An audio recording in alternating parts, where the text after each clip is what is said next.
Here we go. We ready?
Thanks for the extra help. What was that? Thanks for the extra help. I know you wanted it. Oh, absolutely. Whatever you need. Thanks.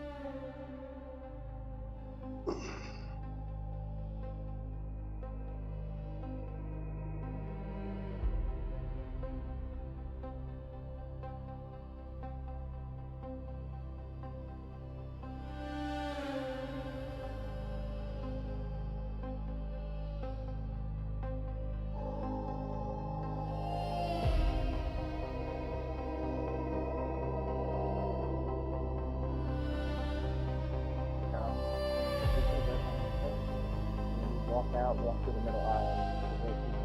Right.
Oh, yes, better now. So, no, it's still true.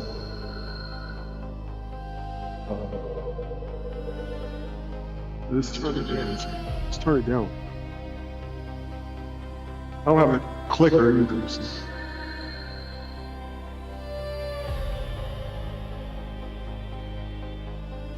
What's it?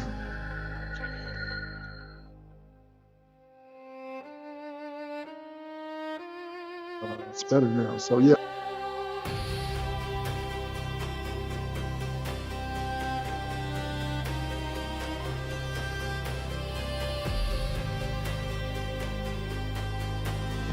Good, good. Just improve everything.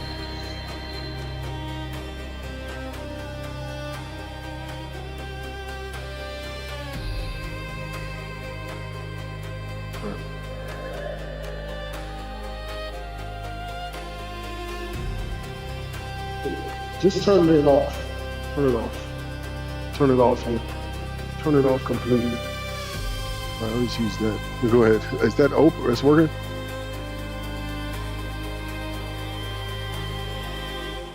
All right, so you guys can hear me. It's not that many people. You can move up.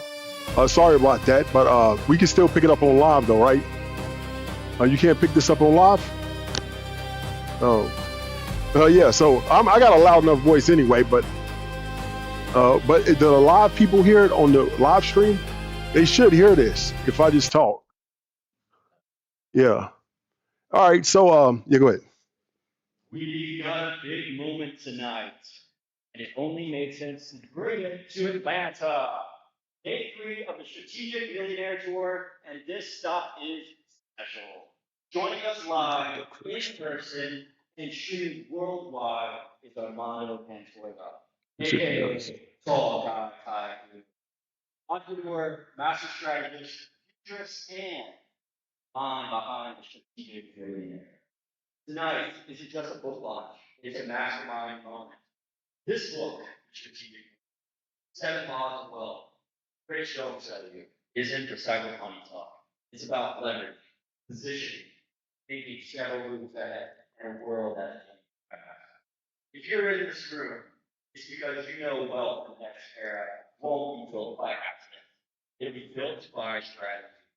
And let's welcome the author, the strategist, the visionary, Armando Pantoja, aka Tall Guy Tycoon. Thanks. Let's use that mic. So I'll just use this mic. So is it on? All right. So I'll just use this mic. I need the clicker too. I can't click the slides, but I want to point out one thing first. And this is what's crazy. You guys that are here tonight, you're strategic thinkers. And I'm going to tell you why. It's because the markets have been down. They've been getting killed by, I would just say Trump. Trump's uncertainty. And there's a lot of uncertainty in the markets as opposed to AI and then also wars and rumors of wars. People are afraid that we could be going into a recession or something like that. I also need water here.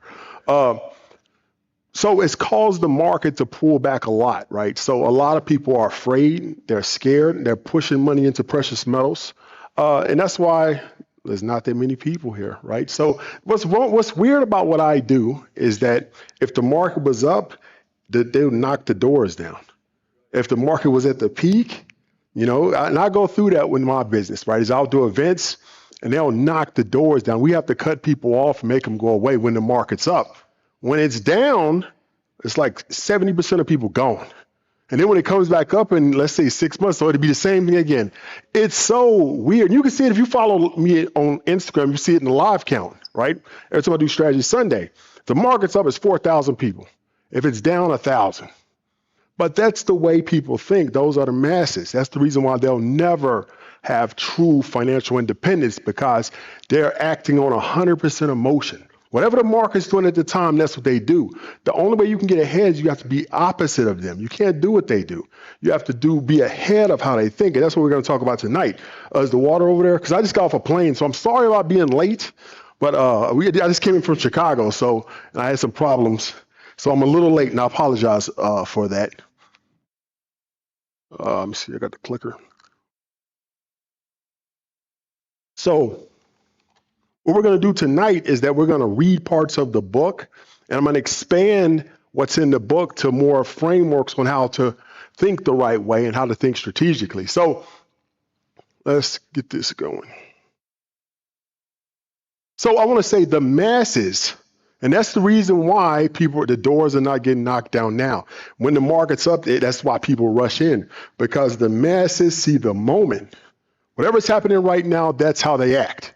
But strategic thinkers see the system above the masses, above what's happening now, what's coming and going. They zoom out from the charts and they see the long-term goals and the long-term objectives. So, I think it's too far away. Go to the other side. Oh, there it is. All right, so what we're going to do is we're going to read a story. Now, my book, right, is I'm a believer in narratives. I think that, this is off again. I think that narratives are a great way to explain things, right? I used to be a college teacher. For all if you don't know, I used to teach college. So I really try to put a lot of focus on teaching and trying to make sure you get convey information and convey concepts. So I put a lot of effort into that. And one of the best ways to convey information is through stories, through narratives. right? Because if you tell somebody an abstract concept, they're like, what is that? Then you say, well, here's a story where this happened, that happened. That's the same thing. That's an analogy. Then people are like, oh, I understand now, because most people live their life in narrative, in stories. What happened at work today? Well, I did this, this, and this. What did you do last weekend? Well, I did this. Or what do you plan to do? Well, we plan. It's always a narrative, right? Most people live that. So when you come at them with abstract concepts, they're like, what is that? It's a bunch of numbers. I don't know what that means. But if you convey it in narratives, people tend to understand. So a lot of times I use narratives. In this book, I rewrote it. So every chapter starts with a story, and then we break down that story into more technical information. So we're going to talk about tonight is Law 5, Chestnut Checkers, and we're going to talk about the Nintendo story. This actually happened. So it's on page 100.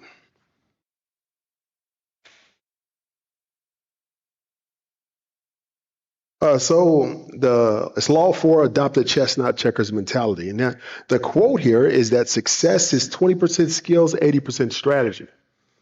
You may know how to succeed, but more important, what is your plan to succeed? Now, it's all right. I'll just sell more when I get back.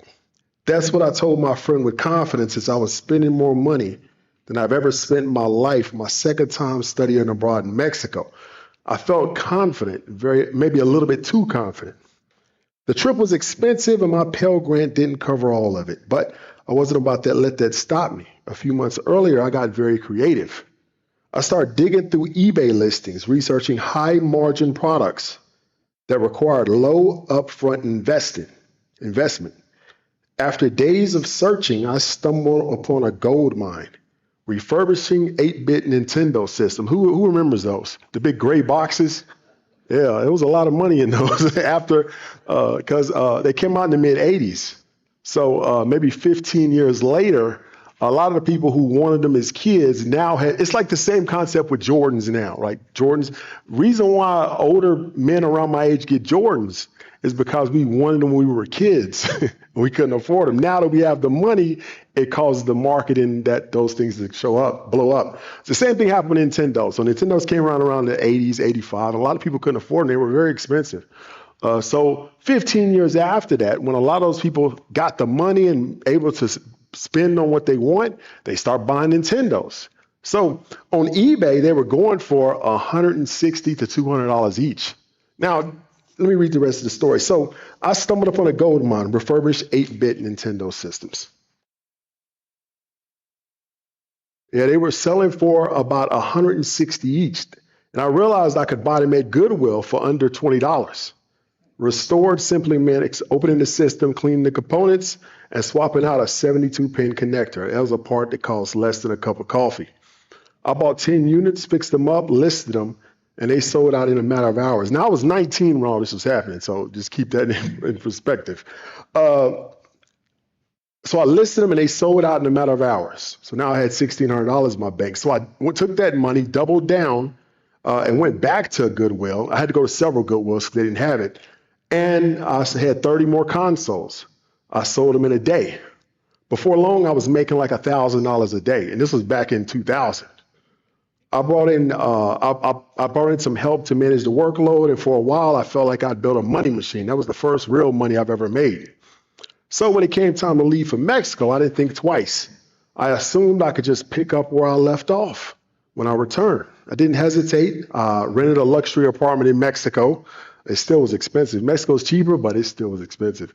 We hired a cook. We had a maid. We spent freely on food, clothes, and international phone use. Back then, it was 50 cents a minute on a cell phone to call back to the States. And we were just like, I think my bill was like $500-600 a month back then. So that was a lot. Back then, it's like equivalent to $1,200-1,300 today.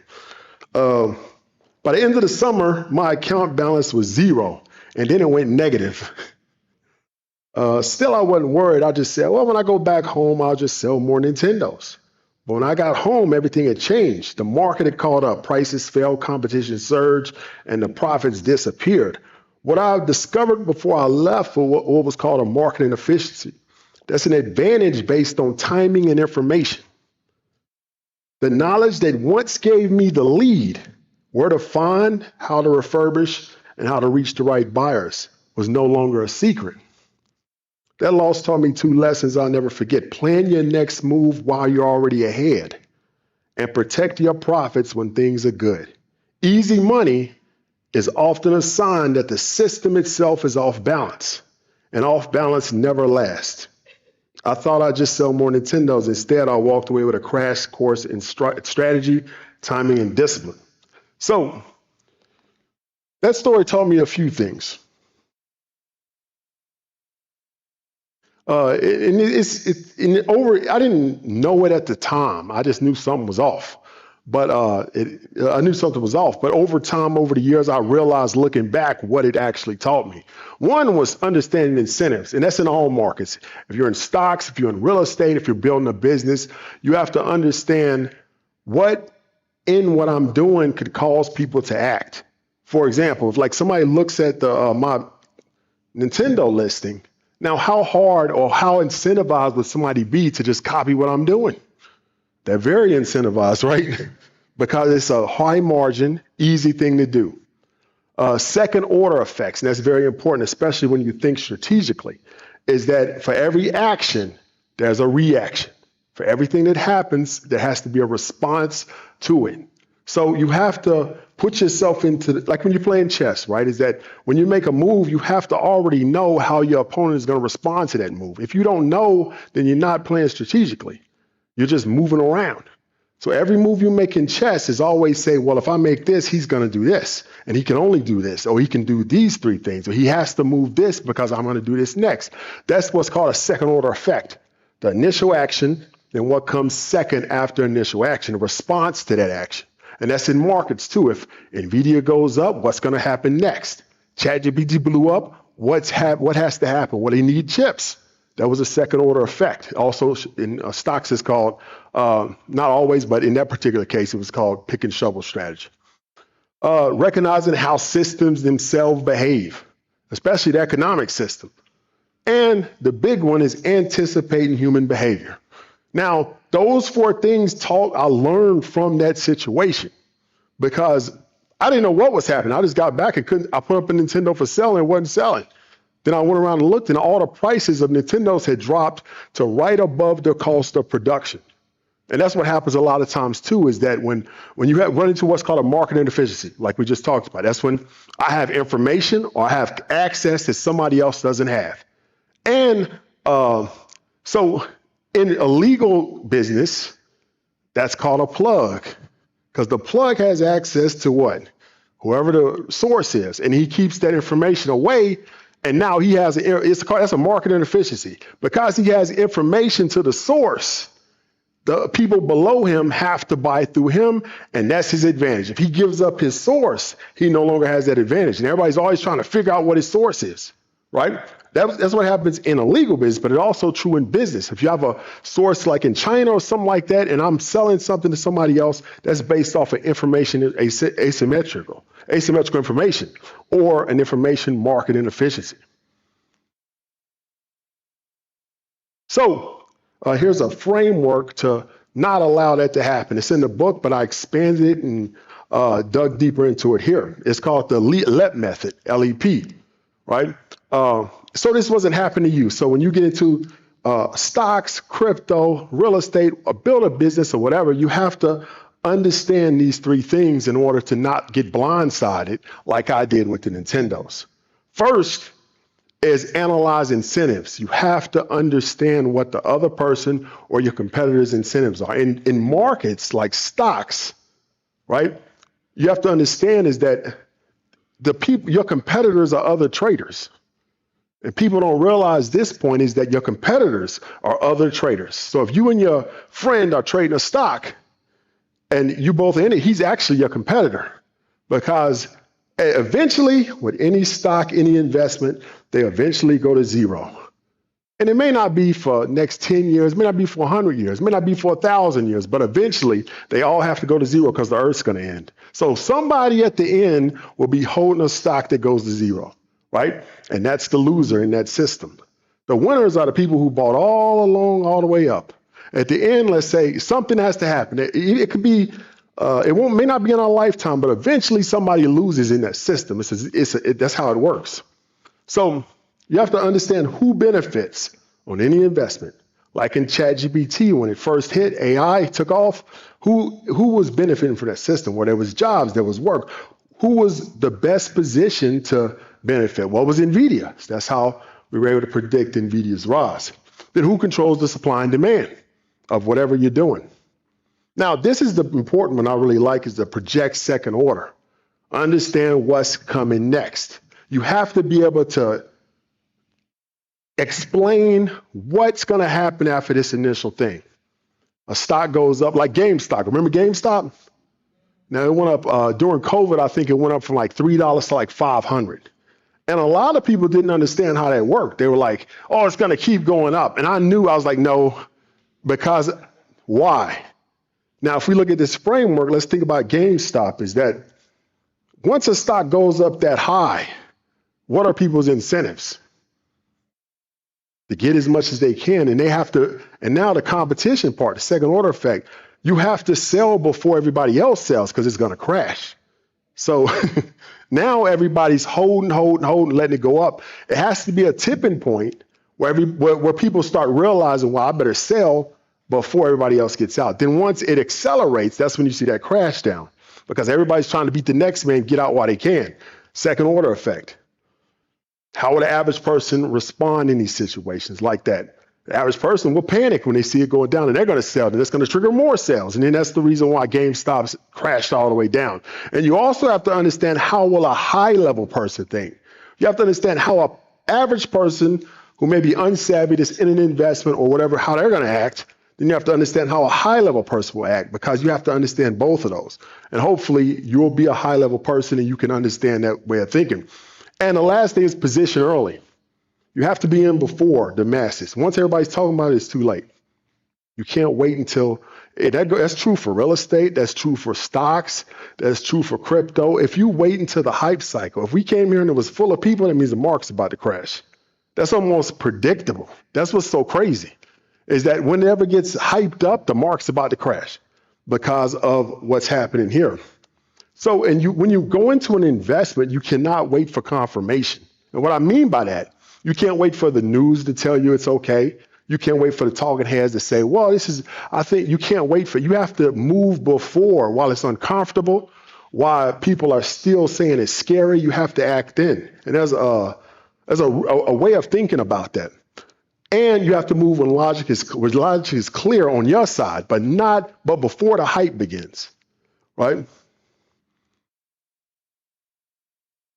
So in checkers, you plan the next move. In chess, you plan inevitability. It's the two different things. Let me say it again. In checkers, you're planning for the next move. I'm going to move my piece here. All pieces are the same, so it doesn't matter. In chess, you're building up or planning for inevitability. And what's that inevitability? Checkmate. Checkmate, when you checkmate somebody, they have no other options. All the moves in chess were probability based. And every time you move, you're reducing the probability to finally a zero. That person is going to win. That's what you're doing in chess. You're starting out with a wide probability, 50-50, who's going to win, who's not. Then over time, you reduce that until it's finally at zero. And that means that checkmate has already happened or will happen in the next move. That's the whole point of chess. Checkers is not like that. You just move the pieces around and one day, eventually somebody wins. I mean, it probably is probability based, but you're not building towards that inevitability.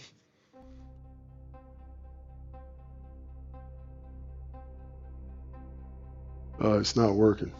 There we go. Now let's read this. Now, this is another thing. I actually tell my kids this story a lot. It's not a story. It's more like an example.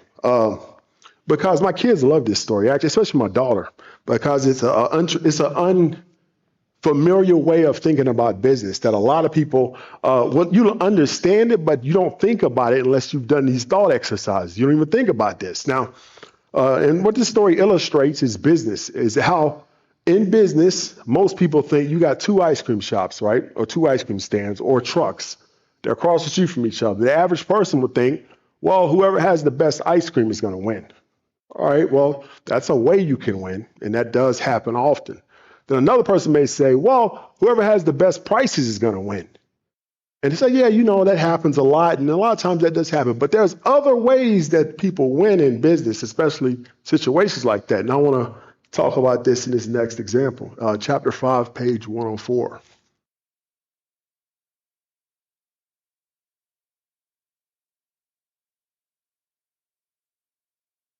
And like I said, my daughter loves this story. So let's see. It's not a story, it's more like an example. Okay. So imagine two ice cream stands across the street from each other. Same product, same street, same customers. One owner wants to build a solid, profitable business and live a good life. The other, he's playing an entirely different game. He's not focused on short-term profits. His strategy is not to be the best or the cheapest. His strategy is to outlast you. So he says to himself, I'll take losses for 2 years if I have to. I'll work double shift. I'll undercut prices. I'll suffer longer than my competitor. My goal isn't to win, it's to make you quit. So that's called attrition. It's not about being the best, it's about outlasting the other guy. It's brutal, but it's an effective strategy. Outwork, outlast, and slowly grind your competitor into submission. While the first stand tries to stay profitable, the second plays the long game. They take losses, but they gain territory. They stay open later. They undercut prices and push through. Eventually, the first stand just can't keep up. Profits dry up, staff walks out, and the stress becomes too much, they close. And now with no competitor left, the second stand owns the street. They raise prices, increase margins, scale operations, and win the entire market. What began as a painful war ultimately led to long-term dominance. That's a chess game, the strategy inside the strategy, the understanding that sometimes it's not the most talented, but the most committed who wins. Yeah, you don't always have to play the traditional game. You must play smart. If it's not illegal or moral, the strategy is valid. So let's talk a little bit more about that, long-term planning. So wealth is not always about being right once, it's about being right enough over time.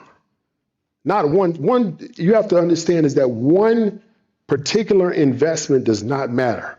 One action does not matter. It's a system of actions over a time period that has a high probability of success. That's how you win the long game, because remember, it's all competition. You have to outlast your component. You have to beat them.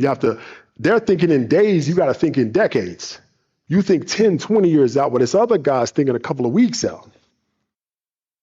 So the way you do that is called strategic intelligence. You anticipate, position, and win.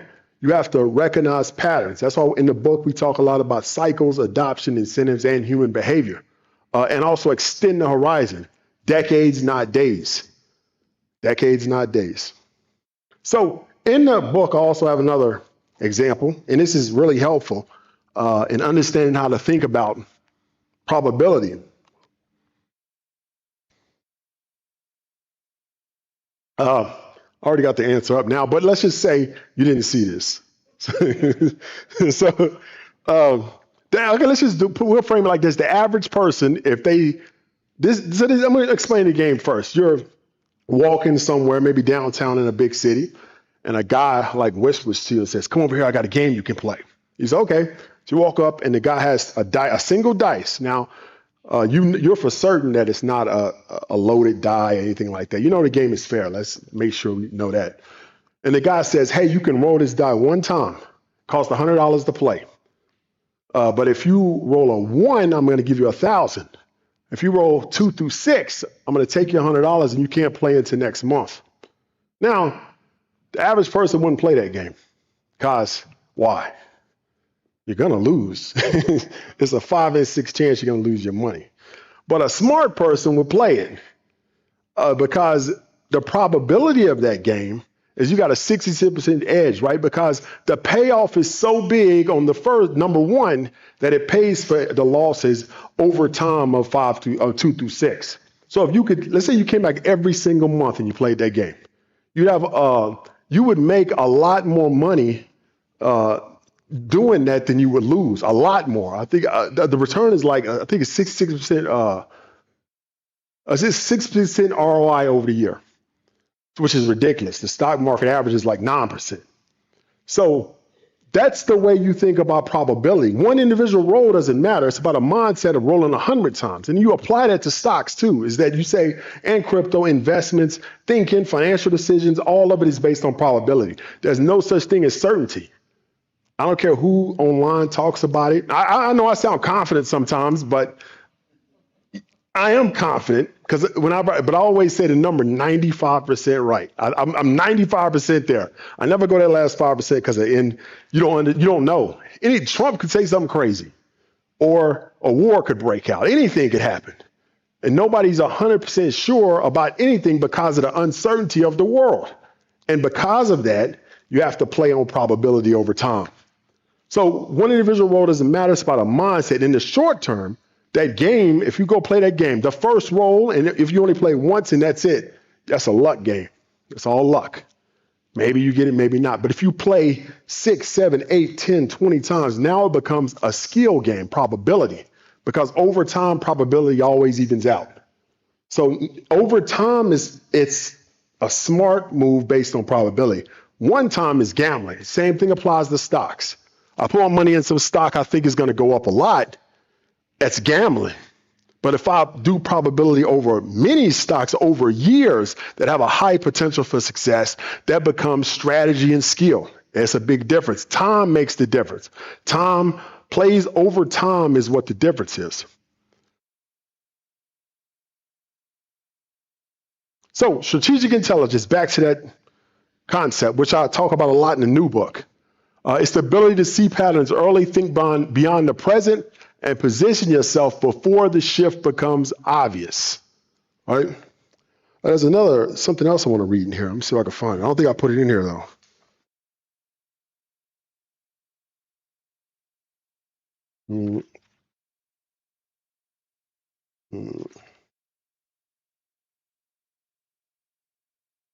So, yeah, I don't know if I put it in here, but yeah, so let's just continue on this. So strategic intelligence is the ability to see patterns early, think beyond the present, and position yourself before the masses, before the shift becomes obvious.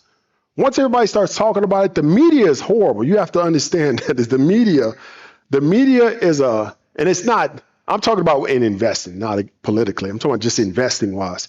The media is a reflection of the masses. And what I mean by that is that the media is, what's their number one goal? To make money off ads. So they make the most money when they tell you what just happened. Not what's coming, not how potential, whatever just happened, they make the most money because like in investing, when something is hyped up or when the moment is there, that's when most of the masses rush in. So if you just tell them what just happened and analyze it, they're more likely to pay attention. The media doesn't forecast out or try to predict. They just tell you what just happened. So because of that, once the media starts talking about an investment, it's too late because they're talking back to the masses. It's a two-way conversation. So once they get involved in that conversation, the smart investor is already in too late. You have to be early. You have to be in investing before the media is talking about it. Or sometimes there's another strategy is that whenever the media is talking bad, you jump in. So. All right, so you like with Bitcoin now. Bitcoin's way down, but this is probably when you should be accumulating. So there's a framework behind that too. It's called now this is the same one.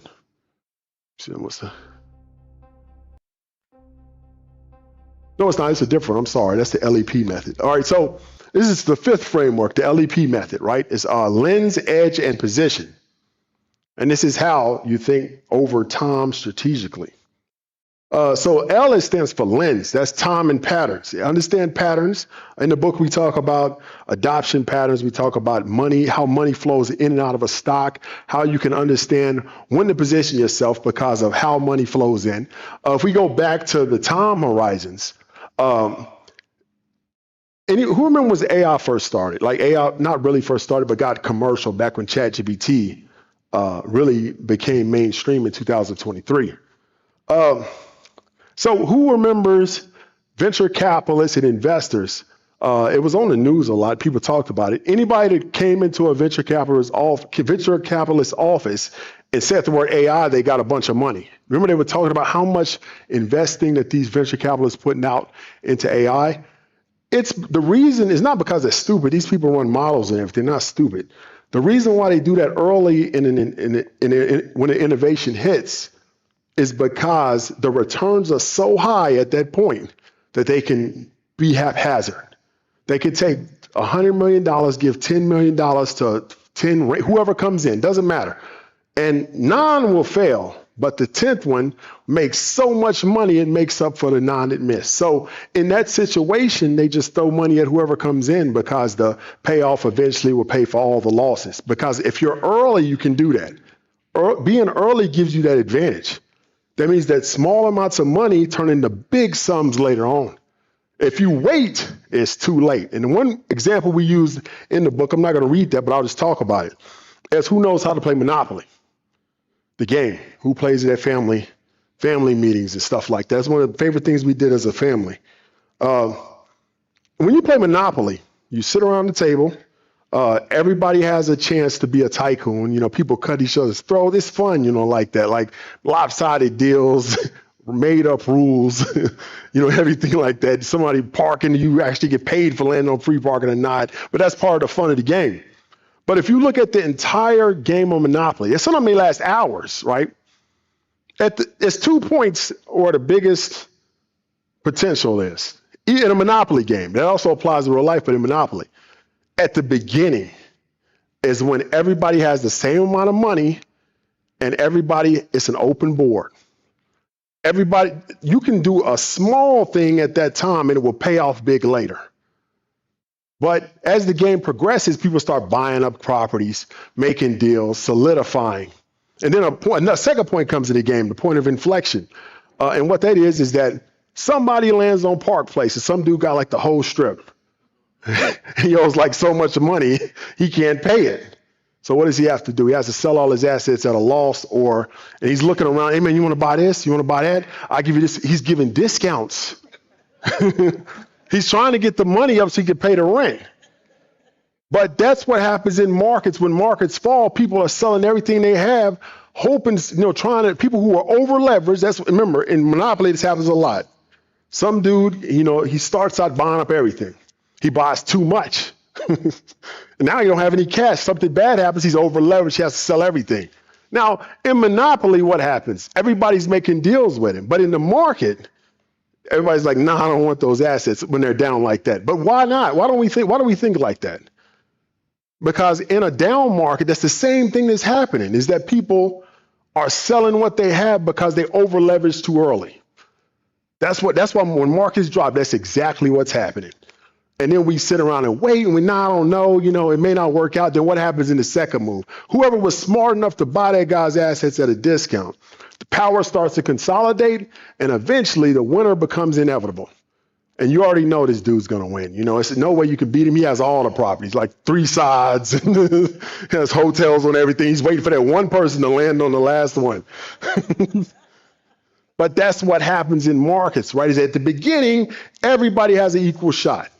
When a new innovation, a megatrend happens, everybody has one shot. Everybody has an equal shot. But if you wait and sit around, I'm not going to buy. And everybody else is buying. Pretty soon, they have power over you. If you land on something, you're going to lose your money anyway. So that Monopoly example I like to say that because people understand it in those games, but they can't. It's hard for people to apply it to real life. It's the same thing. Monopoly is based on real business strategies and concepts. So, like I said, it's position. The second is edge.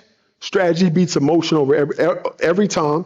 You enter investments or financial decisions when odds are favorable, right? And it's 2 questions that you can know. You ask yourself if odds are favorable. Now, you're not calculating stuff, that's crazy. But you can ask yourself this: what specific advantage do I have uniquely that puts me in a place of advantage in this investment? If you can't answer that, then you're not at an advantage. Do you have information that nobody else has, an understanding that nobody else has? Do you have cash that people may not be able to pay for and you do? It has to be some type of advantage that you can explain to yourself that you have that puts you at a position of advantage. If you can't explain that, then you don't understand investment enough, right? And then the second one is, what happens if I'm wrong? What's the worst case scenario? Now, I'm not saying that it's going to happen, but you have to understand worst case scenario. You have to be able to say, If you buy, let's say, a stock, or let's say you buy a house, right? I don't want to always, because it applies to all investing. And I tell you, I say, give me a situation in which you can lose all of your investment in that house. Now, a house, that's almost impossible, but there has to be a scenario out there. So what that does is it makes you go out and research and figure it out and try to look at all the scenarios to try to figure, but in that process, you figured out every scenario that can happen with that house, and you protected yourself against the downside. Now, the odds that it's going to go to zero in real estate are very low, but you've been put through the process of trying to figure out and think about all the possible worst case scenarios. And after you come back, you have a full understanding of the downside. And the last thing is position, stacking probability over time until, like the Monopoly game, the outcome becomes inevitable. Ride inevitable megatrends. That's good in the stock market, especially AI, crypto, blockchain, space, which is a big one next year. And then just stay in long enough to win. Those two things is really all you need. It's just outlast, like that ice cream war, just outlast everybody else. Everybody else is giving up, quitting, can't take the downside, can't take the volatility. You just stay. Eventually, with enough time, it will pay off. Now, the two questions you ask yourself for the megatrend is, how does this investment change the way most people live, work, and play? It has to be all three. And the second one is, can my financial situation last long enough to win?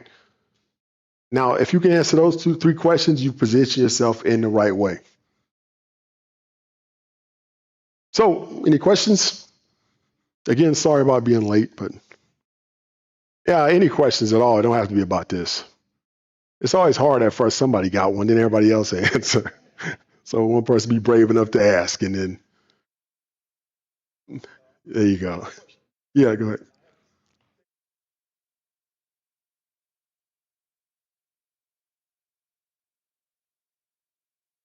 Your strategy for the mind of long term. Yes. That's why. Well, I appreciate that. Yeah, I do believe in a long-term plan. I don't.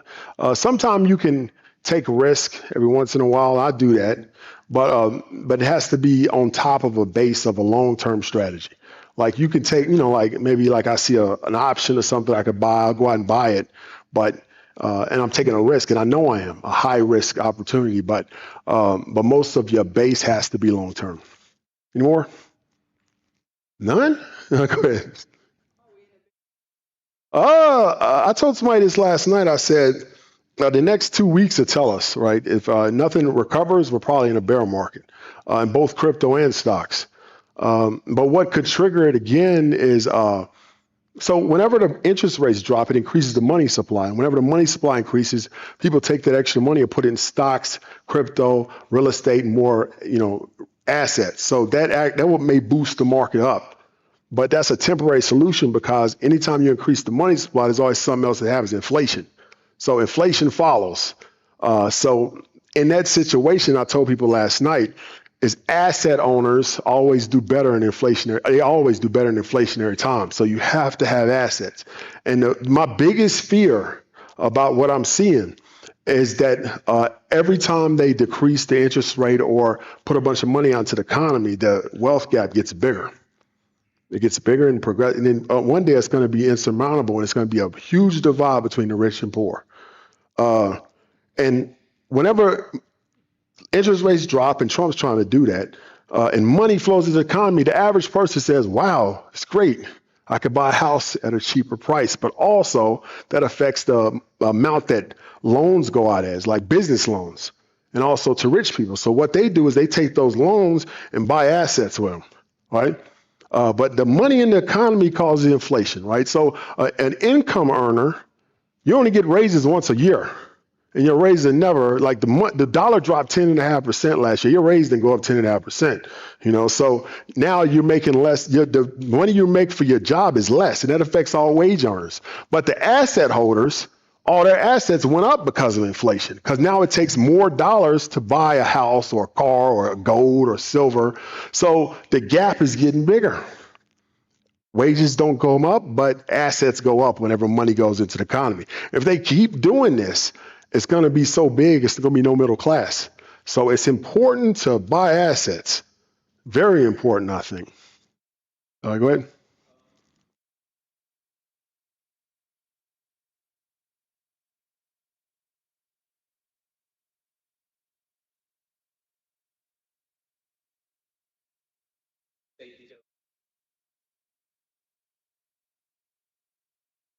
Yeah, man, like with gold and precious metal, like I wouldn't buy them now to invest. I would have done it like a 6, 7 months ago because right now it's the hype, right? Is there too much hype in it? But I do believe in buying precious metals regardless of the price. Worst case scenario, if society falls, you have money. And it's not going to go, gold's not going to go to zero. It could, but it's highly unlikely, So it's a safe investment that does cover the absolute downside if something bad happens. That's why I believe in precious metals. But like at this point, investing in precious metals would be risky because they're already at all-time highs. And a lot of people are already buying, and a lot of the hype cycle is starting to die off. So, and it could, I could be wrong, but it's based on probability, not, being right all the time. So, go ahead.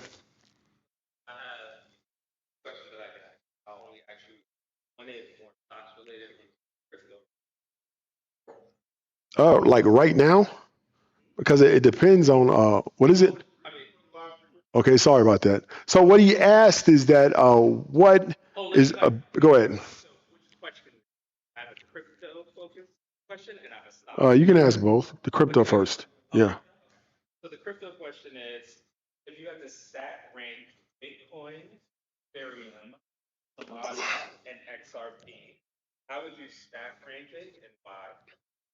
Yeah, I told somebody asked almost the same question last night.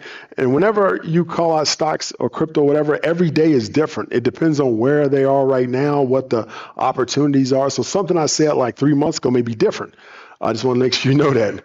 So at this point, Bitcoin is at 67,000 and everything's down 40, 50%. But altcoins and crashes take bigger losses. They always do. They always have historically.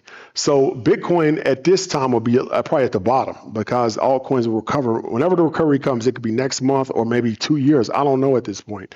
But when the recovery happens, so you're going to have probably Solana, which is had a lot of loss. It's probably going to have the biggest recovery. So I would probably say XRP first, Solana second, Ethereum third, and Bitcoin last right now. But if it was a different environment, I may switch those up. But if you bought all those today, that would be the rank because it's based on which ones took the worst losses over the last couple of months.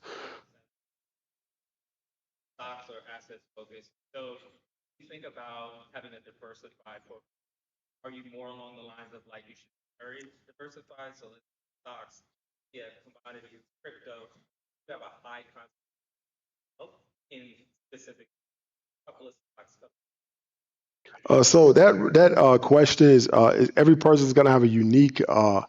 So what he asked was, I'm sorry, they can't hear you. So what he asked was, should you diversify a lot in stocks or just a little bit? And that question for every individual person is going to be different because it's based on income, age, tolerance.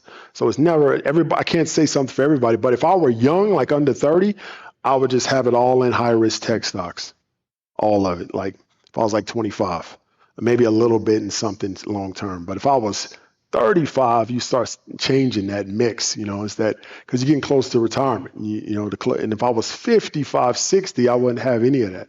Maybe 10% in like Nvidia or something. And I would keep the rest in more stable things. And it also depends on how much you have for retirement, because if you have a lot, maybe you could take more risk. But also, maybe if you don't have a lot, you could take more risk. So either way, right? But it depends on age, tolerance, because some people, even emotional tolerance, right? Is that some people can't take risks. Some people are better off not having a lot of money or having a lot of volatility in assets because they mentally just can't take it. I've known people like that. They can't sleep at night and stuff in the market. Man, that's not worth it.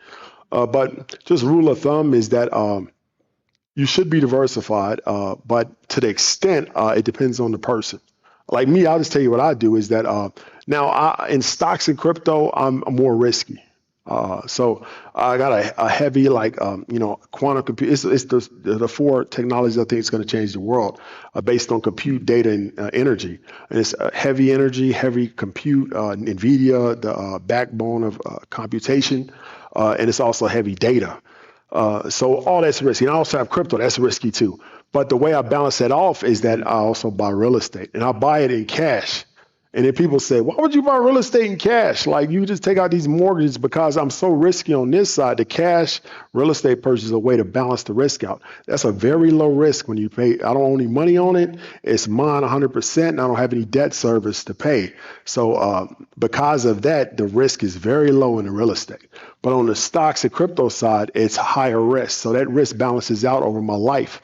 But that's the way I do it, is balance the risk off. It doesn't have to be diversified in stocks. You just have to balance it off somewhere. Maybe a heavy contribution to your 401k or something like that. You just have to balance the risk out in your overall financial situation. It doesn't have to be in the market. Him and I get you second. You. Oh, okay. How much do you think? So he asked, how much will the next fair chat impact the market? I think that he's going to cut the rates. So that's going to cause inflation later on, but it's going to cause money to flow into stocks and assets like that. I'm pretty sure he's going to cut the rate because Trump really wants the rate close to zero. Because last time in COVID, you remember that's when it happened. The economy just blew up after that. So I think Trump believes that the rate's zero is going to make him look better. And it will, to be honest, because the economy will blow up and do a lot better. And it will fix temporarily some of the problems. So, but after that comes inflation. So I'm pretty sure it's going to happen. Just read today. I'm looking at.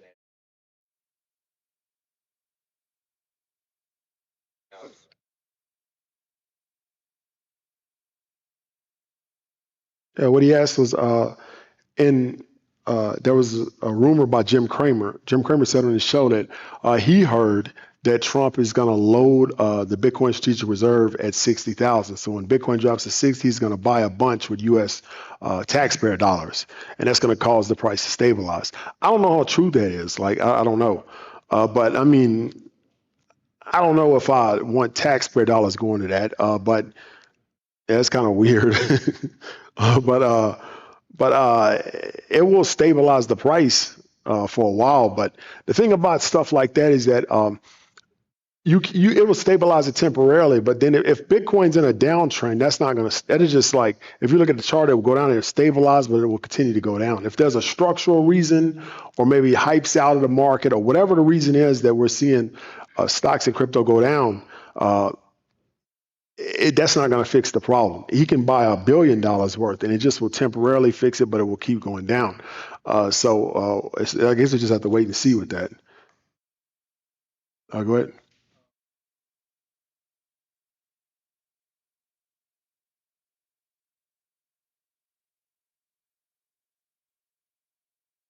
So he asked how close we are to tokenizing.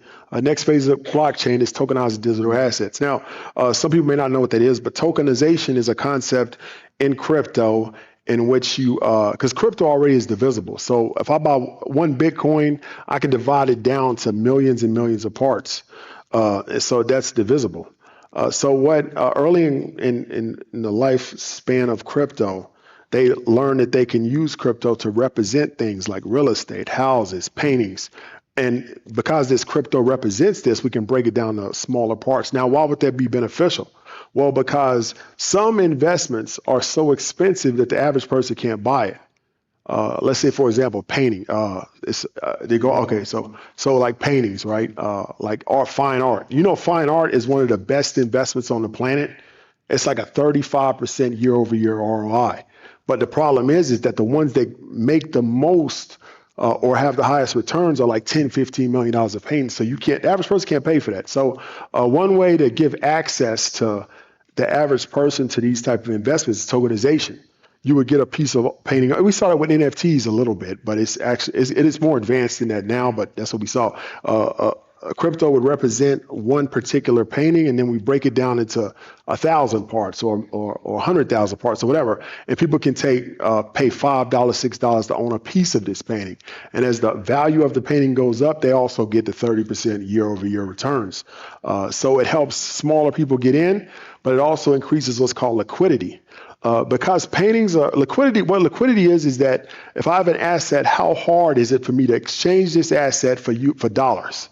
Dollars are the most liquid thing there is, and everything else is less liquid than dollars. So if I have a basketball card, I want to sell a Michael Jordan basketball card, I can't use that card to buy it at Walmart. I have to sell it first. So what I have to do is I have to find a broker, negotiate with him. It's not as liquid as, let's say, gold. If I go with gold, weighs it, and he gives me the money. So gold is more liquid. So paintings are not liquid assets because they're so expensive. Only so many people can buy it. And then secondly, is that you have to go through a broker. It may take you 6 months to sell a piece because they have to, they auction them. So you have to wait for an auction to start. So that's a very illiquid asset. So what crypto does is tokenization, because it's not 10 million now. It's $5 for each little piece. And it could be a 24-hour market to selling this painting. So the painting is now more liquid. That means you can change it back and forth from cash really easy. So it also helps with the value of the painting, and it helps smaller investors get in. So I think that is the next stage of crypto. That's one of the best use cases for it. And also I think blockchain is going to benefit from AI agents. That's a big thing that's happening right now. And I've always said that for years. AI agents, for those of you who don't know, is that they've getting to the point of AI like ChatGPT and all that stuff. Now we're getting to the point where we have AI agents, and it's ads and stuff. You see them in the street. People are talking about it a lot. It's getting a lot of hype. It's basically a personality that takes over like as an employee and does tasks for you like constantly all day long. And you don't have to train it or teach it. It just does work for you. But the thing about them is that they don't have access to money. Like if I have an employee and I want them to, let's say, washing cars or something, and I enable my employee to go buy soap and buy supplies, so I don't have to do it, so I can focus on hiring stuff. But we don't have the ability really to give AI ability to do that. Can't give it our credit cards. They don't, maybe you can, but it's difficult. But they can do it through blockchain. So they can transfer value back and forth through blockchain technology, and it's a lot faster. AI is better equipped to do that. And I think that's going to be one of the biggest drivers of crypto in the future is AI to AI transactions. So let's say, for example, AI needs data on Atlanta weather, right? It can contact an AI agent in Atlanta and say, hey, man, I want to buy the last data for I need the data for the last 100 years. All right, well, that's $20. And then you pay them $20, they send you the data, you incorporate that data into your model, and you move forward. But that all happens in a split second in the back end. So I think that's one of the best cases for blockchain in the future. Go ahead. I appreciate that.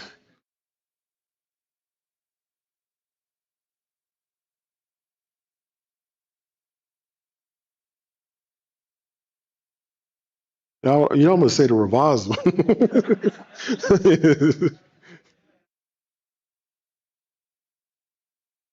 Thank you so much. Second book's coming out. That one's in May, and that's it's called The Future of Wealth. It talks about concepts like that, about how AI is gonna. It really projects out for the next 50 years of wealth, and like what's coming next, how to position for it, even how to get your kids positioned for it. So it's a lot of good concepts in that. Go ahead. Oh, yeah. So this time was a publisher. She asked me if I was going to record. I have to repeat it. She asked me if I was going to record the second book. So the publisher already had a dude recorded. So it's not me, but so it's somebody else. So I didn't even know they was going to do that. So, but I guess it's some British dude. Yeah. They thought he sounded more fancy than me, I guess. Who it was? Oh yeah, I'm sorry. Go ahead. I apologize.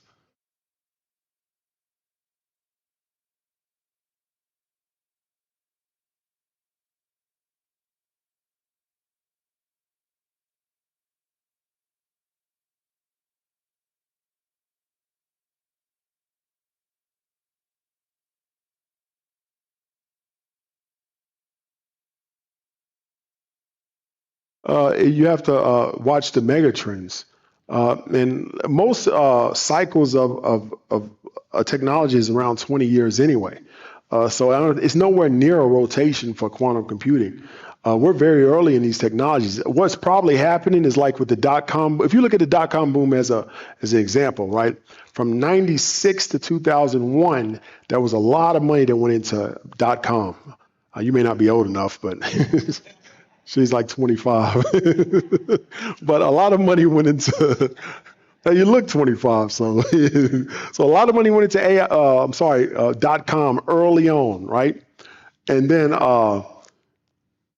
it was a crash, right? And then a lot of companies went out of business, but the strong ones stayed and ended up doing way. Google, Amazon, Microsoft, all those companies went sometimes, someone went 100 times multiple since then. And it happened over 20 years. And now 20 years later, we're in the AI cycle. So now we're going through the same thing with AI. So it could just be an up, down, and then a long cycle of growth for like the next 15 years. That's what we saw with .com. That's what we saw with the railroad system. That's what we saw with electricity. So it's normally 20 something years before there's a true rotation out, like forever. So that answer. All right, go ahead.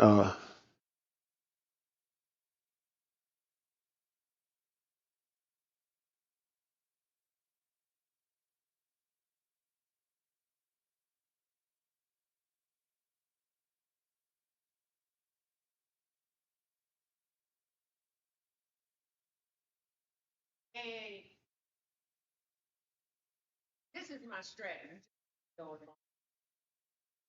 Because we talk about these cycles, right?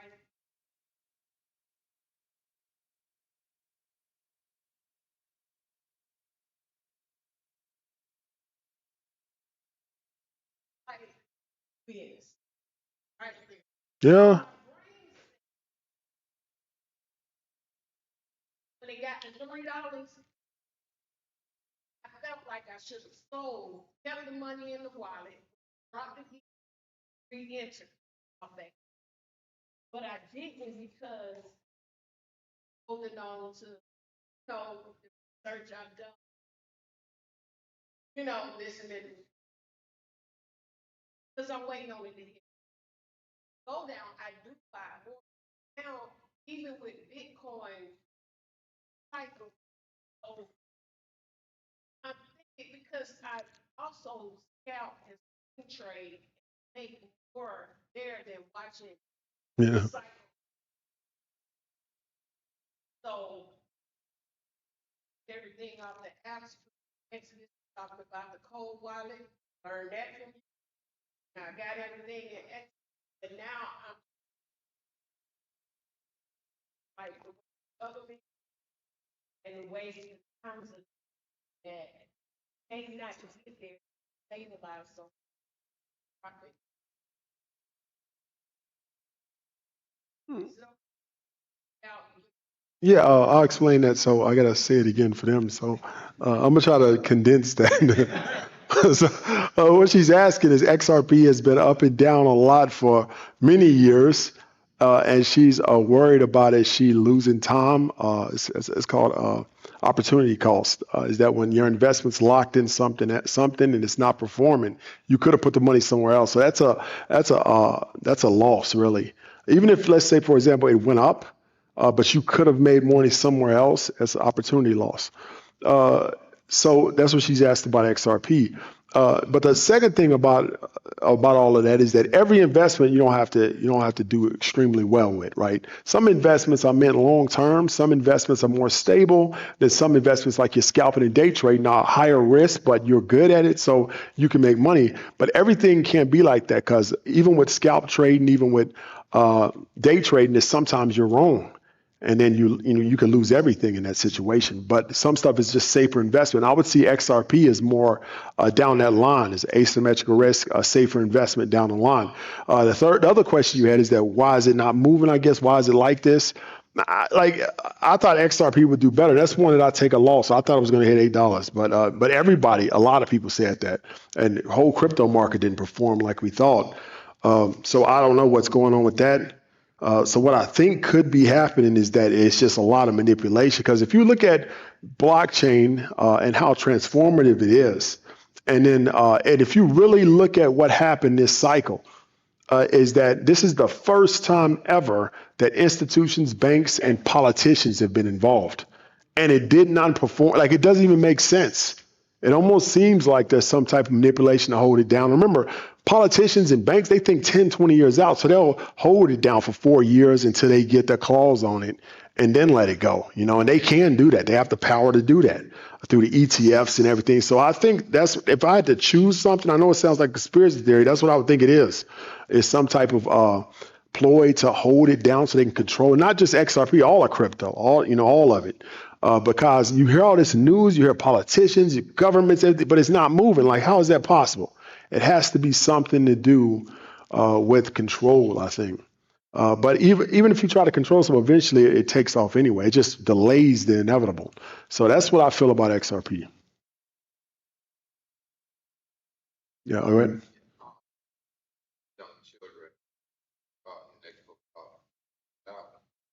So, what entrepreneurship job with AI all they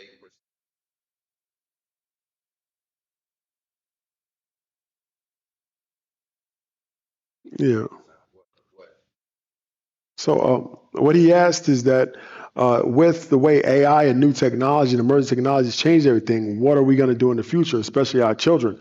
My son, he don't play basketball. I tried to get him to play basketball, but he won't. I would have paid trainers and everything. He just he's like he don't want to do it because I want him to. I don't know, but I'm not going to force him to.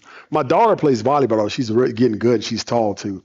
But my son, he's really good at coding, like I was when I was his age. And I feel bad because he'll never be able to live that, because coding is going to be taken over by AI. He's never going to get a job with that. It'll be fun, maybe a hobby, but that's it. And it's kind of sad because AI will take all of our jobs eventually. Every job that exists today, every single job almost that you can imagine, except jobs that require a human touch. And those are the jobs, that small sector that is right now. It's maybe 3% of jobs that it has to be a human there. And not because of a technical skill or labor, because people won't accept the origin unless it's from a human. And what I mean by that is like, if we go back to the 80s, Milli Vanilli. So Milli Vanilli was an interesting case, right? Is that they got these two models from Germany and they put them on TV and they just had somebody else sing the songs. And the way I reference that is because for like a year they were winning Grammys. We watched everything they did. They were worldwide superstars. The moment we found out that the voice was not from them, their popularity went down the next day. Now, if you just think about it from a technical standpoint, why did that matter? We're still looking at the video, the sounds coming out of the speakers. Why do we care about how it got created? Because origin is important to humans. It has to come from a human, or I'm gonna reject it. So art, sports, even like therapists, all those jobs are gonna expand because nobody's gonna talk to a robot. They have to talk to a human. Nobody's gonna watch the robots play basketball. They have to see humans doing it. Nobody's gonna listen to music. I strongly believe this. I don't think AI music is gonna take off at all. I think it's just a novelty now because when people listen to music, they're not listening. It's some bad singers that are not that good, but they're popular. But people they're more interested in the story and where it comes from. I want to hear that you went through you went through love, you went through pain, you went through suffering, and the way you sing it, that's the reason why I like it. The output doesn't matter. It's the origin. So I think jobs that require a human origin are going to explode in popularity. That's what we all going to end up doing eventually. Stuff like that. Like even waiters in restaurants. I don't think robots will take. Fine restaurants, I think, will always have humans. It's almost similar to like Louis Vuitton, right? Louis Vuitton purses. Louis Vuitton purses are hand stitched. They don't have to be hand stitched. We got machines to do that. But because people associate human stitching with higher quality. So that's how it's going to happen. I think it's going out. But is it out? Okay, so in the future, that's what all jobs are going to be. Human origin jobs are going to explode in popularity. AI is going to take over everything else. That's what I think the future is. So I think one more question. It was last one, and we'll do the book signing.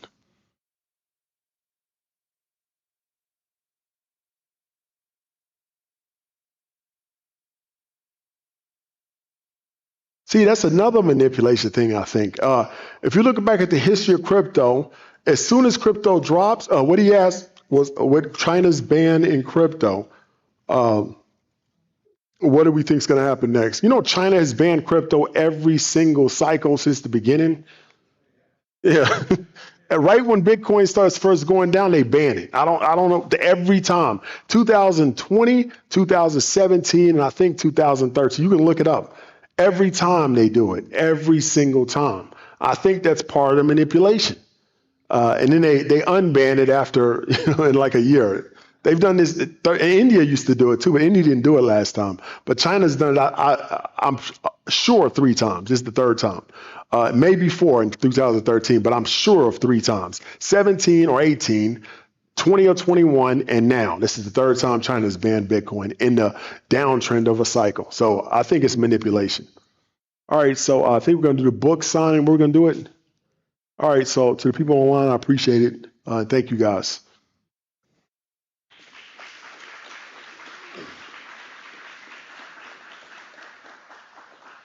Hmm.